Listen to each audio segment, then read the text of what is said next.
ஒரு அழகான மாலை பொழுது ஒரு தந்தையும் அவரது சிறிய மகளும் ஆற்றின் குறுக்கே இருந்த ஒரு மரப்பாலத்தை கடக்க முயற்சி செய்து கொண்டிருந்தார்கள்.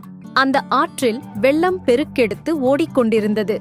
நீரின் இரைச்சல் பயமுறுத்தும் வகையில் இருந்தது.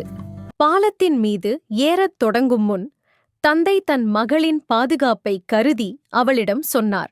மகளே, என் கையை தளர்வில்லாமல் இறுகப் பிடித்துக்கொள். ஆற்றில் தண்ணீர் அதிகமாகச் செல்கிறது. தவறி விழுந்துவிடப் போகிறாய். பத்திரம்மா. அதற்கு அந்தச் சிறுமி புன்னகையுடன் தன் தந்தையை பார்த்துச் சொன்னாள். இல்ல அப்பா, நீங்கள் என் கையை பிடித்துக் கொள்ளுங்கள். தந்தை சற்று குழப்பமடைந்தார். அவர் சிரித்துக்கொண்டே கேட்டார். இதில் என்ன வித்தியாசம் இருக்கிறது மகளே? நான் உன் கையை பிடித்தாலும் நீ என் கையை பிடித்தாலும் ஒன்றுதானே. இரண்டுமே கைகளை பிடித்துக் கொள்வதுதானே. அந்தச் சிறுமி மிக தெளிவான ஆழமான பதிலை கூறினாள். பெரிய வித்தியாசம் இருக்கிறது அப்பா.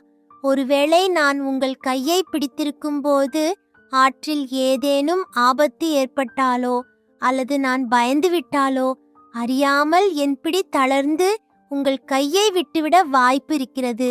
ஆனால் நீங்கள் என் கையை பிடித்தால் எந்த ஒரு இக்கட்டான சூழ்நிலையிலும் மரணமே வந்தாலும் கூட என் கையை நீங்கள் ஒருபோதும் விடமாட்டீர்கள் என்று எனக்கு தெரியும். இந்த கதையில் உள்ள மகளின் அதிகாரம் என்பது அவளது தந்தையின் மீது அவள் வைத்திருக்கும் அசைக்க முடியாத நம்பிக்கை. உண்மையான அன்பு எங்கே இருக்கிறதோ அங்கே பயம் இருக்காது. நாம் நேசிப்பவர்கள் நம்மை ஒருபோதும் கைவிட மாட்டார்கள் என்கிற அந்த மகா நம்பிக்கைதான் உறவுகளின் பலம்.